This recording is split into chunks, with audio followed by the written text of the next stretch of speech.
Welcome all to my Krishna devotion channel.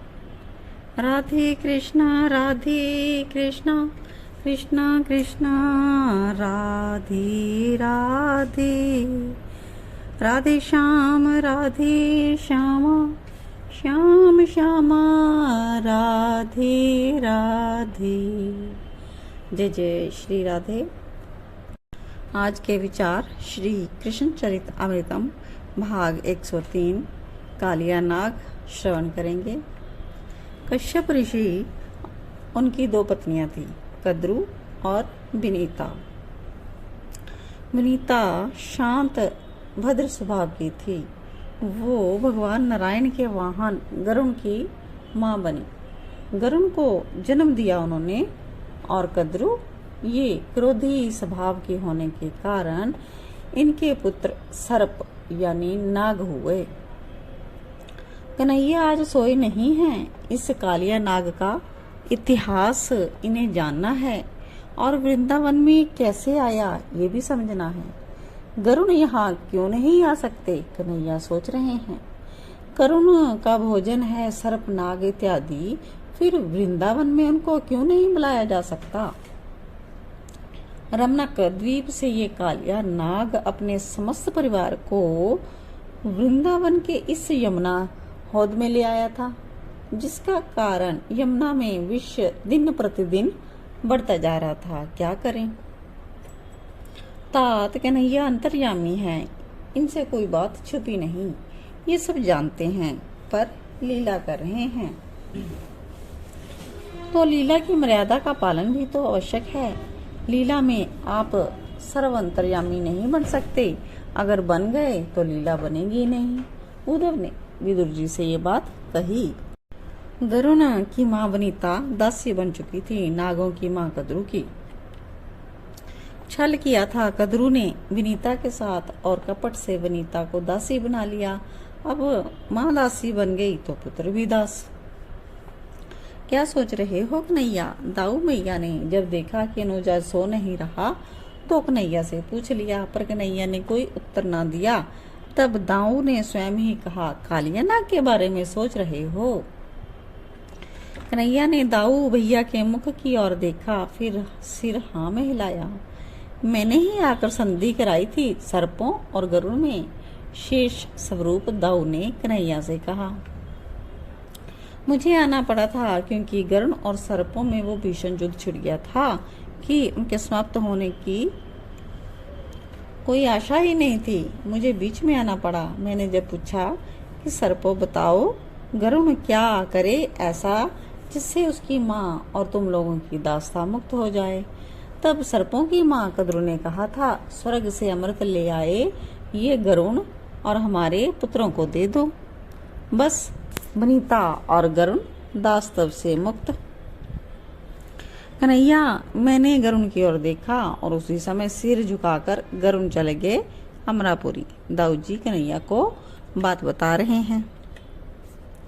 जैसे तैसे देवों से लड़ झगड़ के गरुड़ अमृत का कलश लेकर आए पृथ्वी में, पर थक गए, इसलिए वो यमुना के किनारे कदम की डाल पर बैठ गए।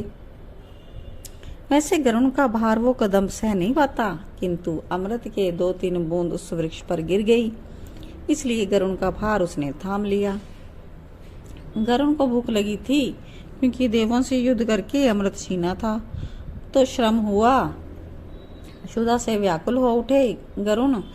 तभी यमुना में एक विशाल मत्स्य को देखा। बस झुककर जैसे ही उस मछली को मुंह में लेना चाहा गरुड़ ने, वो छटपटाई, पर गरुड़ को भी क्या पता कि उसी यमुना में एक सोभरी नामक ऋषि तपस्या कर रहे हैं। उनके तप में विघ्न हुआ। मत्स्य को आहार बना रहे हो गरुड़ सोभरी लाल लाल नेत्रों से गरुड़ को देख रहे हैं। ये श्री धाम वृंदावन है, यहाँ आकर तो कम से कम जीव हिंसा मत करो। दाऊ ने अपने कन्हैया से कहा। कन्हैया, गरुड़ को अहंकार था कि मैं भगवान नारायण का वाहन हूँ, और इस ऋषि को क्या ये पता नहीं कि मेरा आहार ही यही है, मत्स्य या सर्प। मैं शाकाहारी कहाँ हूँ, मेरे लिए यही आहार निश्चित किया है मेरे नारायण भगवान ने। पर गरुड़ कुछ भी सोचते रहे और उन तपस्वी ने तो श्राप दे दिया गरुण को कि तुम अब वृंदावन में आकर किसी जीव को अपना आहार नहीं बनाओगे, अगर बनाया तो तुम स्वयं शक्तिहीन हो जाओगे। तपस्वी का श्राप पाकर गरुण सर्पों के पास भागे, अमृत सर्पों को प्रदान किया। दातस्व से मुक्त होकर सर्वप्रथम गरुण ने सर्पों का आहार बनाना शुरू कर दिया।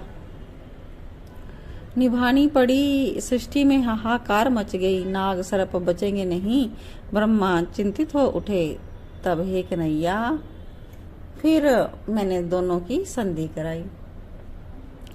मैंने समझाया गरुण को कि हिंसा मत करो, तुमको आहार चाहिए तो नित्य 4-5 सर्प यहाँ रख दिए जाएंगे, तुम आकर खाकर चले जाना। सर्पों को ये भी स्वीकार था, वो बेचारे क्या करते गरुण के सामने, और गरुण को मेरी बात माननी ही पड़ी।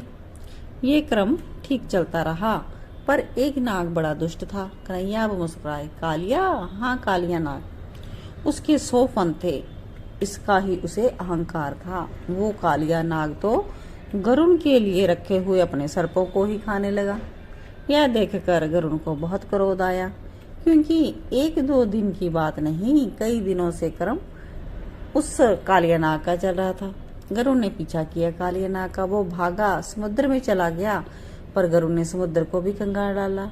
कालिया नाग समुद्र से होता हुआ गंगा में आया, गंगा से यमुना में, फिर यमुना से वृंदावन में आ गया, क्योंकि उसको पता था कि गरुण वृंदावन में नहीं आ सकते, और आ भी जाएं तो हिंसा नहीं कर सकते। ओहो, लंबी सांस ली कन्हैया ने। फिर इसने अपने परिवार को भी बुला लिया। कन्हैया ने कहा, हाँ दाऊ भैया बोले, तुम दोनों अभी तक जगे हुए हो, अर्धरात्रि हो गई है, सो जाओ। यशोदा मैया उठ गई और दोनों भाइयों की बातें करते हुए सुना तो डांटने लगी। कन्हैया दाऊ भैया के कान में फुसफुसाए, दादा कल मैं कालिया दाह जाऊंगा और कालिया नाग को नत कर लाऊंगा, मैं भी चलूंगा तेरे साथ। दाऊ बोले, नहीं दादा तुम नहीं। कन्हैया सहज रहे। क्यों? दाऊ ने पूछा। क्यों? क्योंकि तुम भी तो शेष नाग हो, और वहां जाकर तुम्हें अपने जाति का पक्ष ले लिया तो। कन्हैया फिर कहते हुए हंसे, तुम सोते हो या मैं तुम्हारी पिटाई करूं? मैया ने इस बार अच्छे से डांटा, और अब चुपचाप सो गए दोनों भाई, बलराम और कृष्ण। शेष चरित्र कल।